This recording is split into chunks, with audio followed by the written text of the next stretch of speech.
OnlyFans, the subscription service known for adult content, has banned explicit conduct. So let's explain what that means. Not explicit content, explicit conduct. Yesterday, Bloomberg reported that OnlyFans is going to prohibit users from posting any material that contains sexually explicit conduct starting in October, i.e. people having sex or pornography.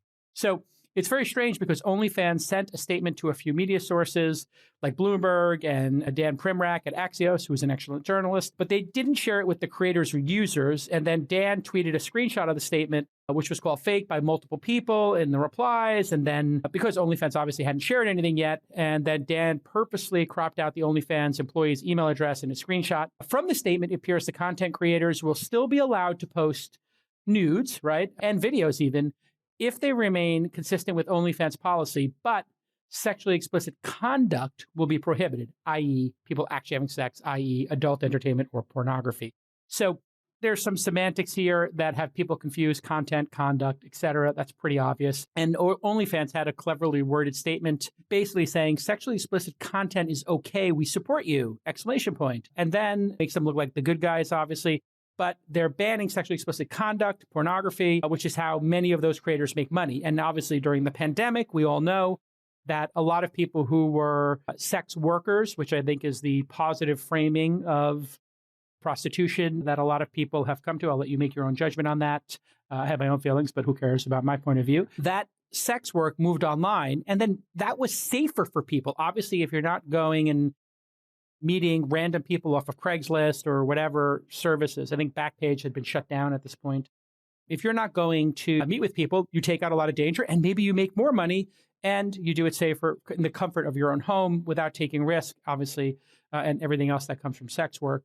So OnlyFans doesn't disclose how much of their content is adult related. You may have remembered that story about the millennial influencer Bella Thorne made $1 million, but she wasn't actually doing sex work on the site. In fact, I don't think she was naked. That was a big controversy. But this has become a very big site and a source of income for a lot of people, especially during the pandemic when people couldn't go out. So this led everybody to ask the obvious question, why is OnlyFans doing this, right? This is their golden goose. This thing is printing money for them. It turns out that the payment systems, the banking partner, are giving them pressure. And so the journalists here, and we've talked about this on this program a bunch, and we're going to keep talking about it since I am now covering the news. I'm going to talk a little bit in a meta way about journalism, because I started as a journalist. I had 2 magazines, Cyber Surfer, then Silicon Alley Reporter, and then I started Weblogs Inc., which created Engadget, Autoblog, and Joystick with Brian Alvey, Peter Rojas, and Ryan Block, and Sean Gold.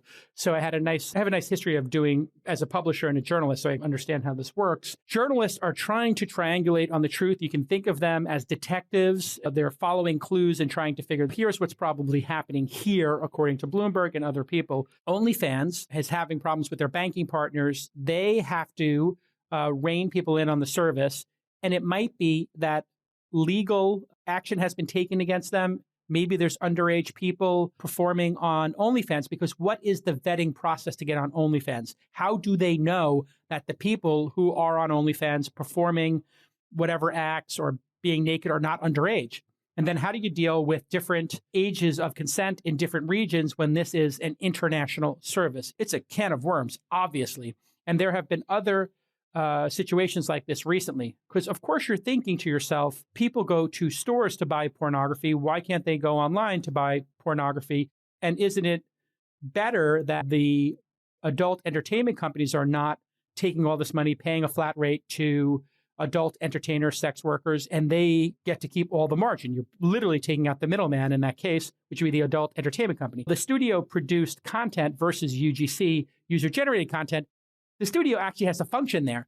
They are going to verify that people are of the right age, and they will go to jail if they don't, and they have legal liability, et cetera. So while they are taking a huge fee, and that could be unfair, there could be other issues. So there could be some issues here around vetting problems. This is super complicated. We live in a world where these services get very big, and it might be that OnlyFans is managing the service in the rearview mirror in the same way YouTube does. YouTube would let anybody post anything, and then if they got complaints, they take it down. Okay, so if SNL has Lazy Sunday stolen and YouTube benefits from that, okay, that's one level of problem or legal issue, copyright infringement.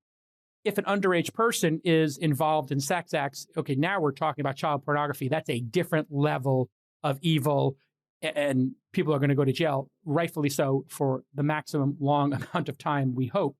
So the quote from OnlyFans, because of all this, in order to ensure the long-term sustainability of our platform and continue to host the inclusive community of creators and fans, we must evolve our content guidelines.